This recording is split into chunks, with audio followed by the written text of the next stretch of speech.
Previously on GamerGuy's Reviews. We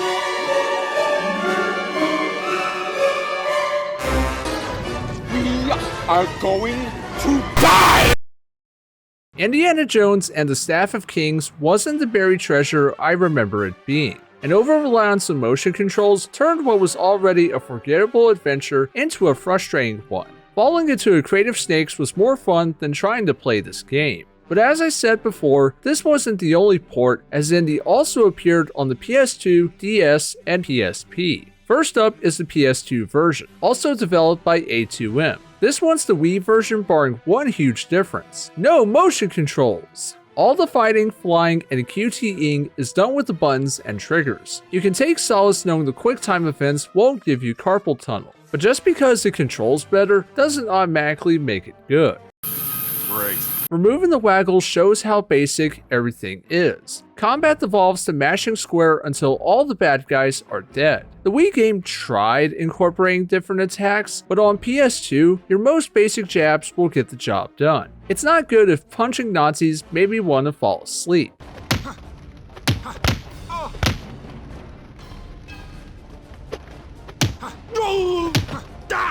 This version lacks multiplayer and Fate of Atlantis. I can understand the latter since playing a point and click feels more natural with the remote than the stick, but why cut out the multiplayer? The PS2 was a multiplayer powerhouse, so its omission feels inexcusable. Imagine being a kid who didn't have a Wii but wanted this game. You take that hard-earned lawnmower money, hand over the $40 to the GameStop clerk, take the game home, put it in, and after a few hours, you beat the game. If I was that kid, I'd be pissed. I'm going to hurt you. The graphics don't have the icky Vaseline blur that smothered the Wii one. Characters and environments look decent, barring Indy's unsettling 1,000-yard stare. I did notice some glitches not in the Wii version, like sound effects not playing. Indiana Jones and the crappy PS2 port is only marginally better than the Wii version. Yeah, it's got no motion controls, but that's like saying getting shot is better than getting your heart ripped out. The lack of extra modes means there's little reason to don the fedora again once things are wrapped up. The PS2 version is readily available on PS5, but $6 is too much for a game that offers so little. LEGO Indiana Jones on the PS2 gives you more bang for your buck than this forgettable experience. Indiana Jones and the Staff of Kings, the PS2 one, gets a 3 out of 10. Next is Staff of Kings on the DS, yet again developed by Artificial Mind and Movement. This one's the most obscure of the four. Most people aren't aware of this one's existence, as evidenced by the whopping 5 reviews it has on Metacritic. Not bad. This is the part where I say it's a forgotten classic. The only problem is, I didn't play it. I couldn't track down a copy, and when I tried emulation, I almost ate a bad date. There's not much to say other than, sorry. If you think I should come back to it, let me know. He is wandering through the ruins, no doubt looking for pot shards. I would not worry about him. Staff of Kings was a strikeout on Wii and PS2. The DS one, I can't say, which leads us to the PSP version. Fans call this one the best of the bunch. Is this true, or is it all fairy tales and hook'em? Got a call this morning from Archie Tan. He said he had something he needed me to see, something he got from an old friend, my archaeology professor, Charles Kingston.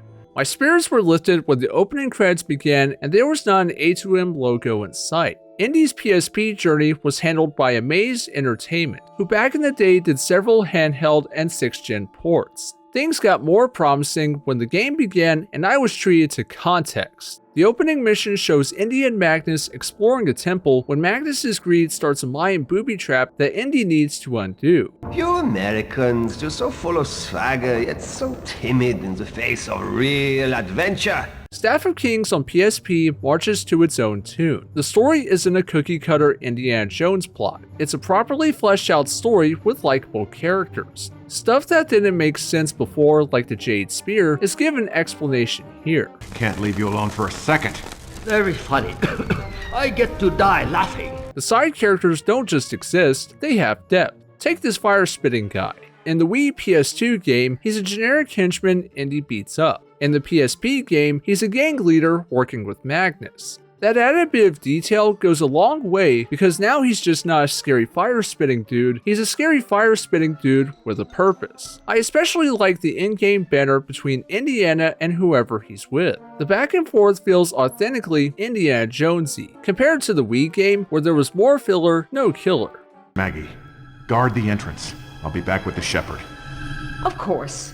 You get to explore the ancient ruin while I stand out here collecting dust. Take some pictures or something. I'll be right back. Whoever wrote this story should have gotten a raise because this is way better than it deserves to be. But all this praise is for naught if the gameplay sucks. Well, is it any good? Staff of Kings on PSP is a different kind of Indy. You still travel the world fighting Nazis and solving puzzles, but the structure is more bite-sized, more pick up and play. I think I took a wrong turn somewhere. Each location is broken up into different segments. One stage could be combat focused, another puzzle focused, another a set piece sequence, etc. It's like WarioWare but with a whip. It's fast, it's short, but more importantly, fun. We can go there tonight if you... Now! We're going now! The controls are easy to understand. Light and heavy attacks are mapped to square and triangle respectively. Holding the L button activates a lock-on, while holding the R button lets you use Indy's whip or revolver.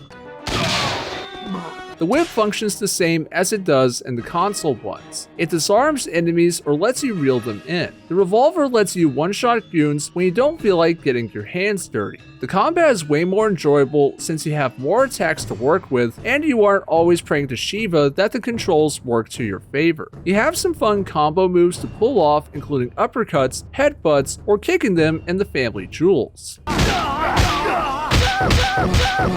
Puzzles were one of my few favorite things about the Wii version, and they're just as good here. Some are simple, while others require a little mental flexing. My favorite is this version's take on the spear puzzle. It's more of a Marble Madness type experience as you flip switches to get the stone spears all into the same pit. The switches reset after a minute, so you can't dawdle around. What took you so long? Go inside.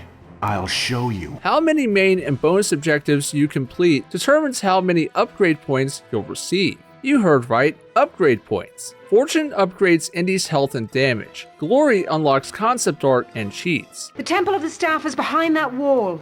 Do you think you can make us an entrance?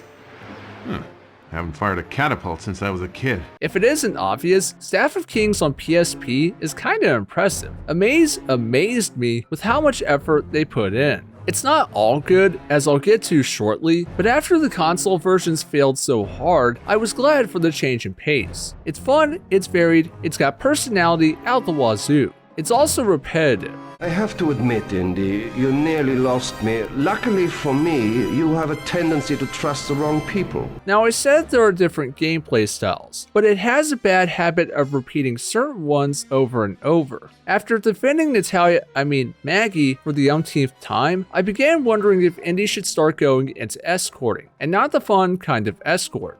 I don't need that kind of help. The combat is still a button masher, and occasionally a frustrating one. Because areas are small, enemies can gang up on Indy if you aren't paying attention. This game comes so close to being good, but like Indy going for the idol, it underestimated how much more variety it needed. I had the staff before you ran off with it. I'd still have it if you hadn't dragged your little rivalry here with you. Get a room, you two! Indy's PSP adventure looks solid given the hardware it's on. Indy looks a little doughy, and the enemy roster has a case of Attack of the Clones, but the environments look nice and there's tons of character in the presentation. I'm particularly fond of the little monologues before each mission. They catch the player up on the story and remind me of the radio dramas of yore. Magnus took Kingston and Maggie back to the Odin, his massive double-hulled Zeppelin. By the time I got outside, he was getting ready to take off.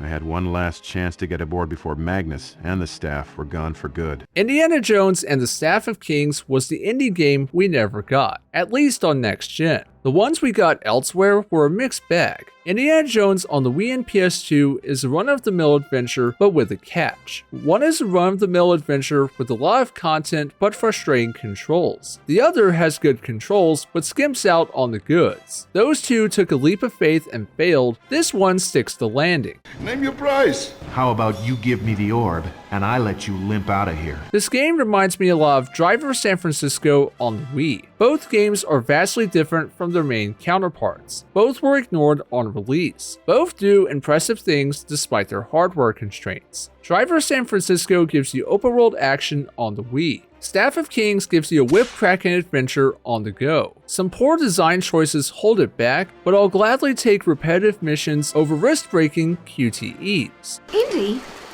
Let it go, Maggie. It'll take care of itself. Indiana Jones and the Staff of Kings, the PSP one, gets a 6 out of 10.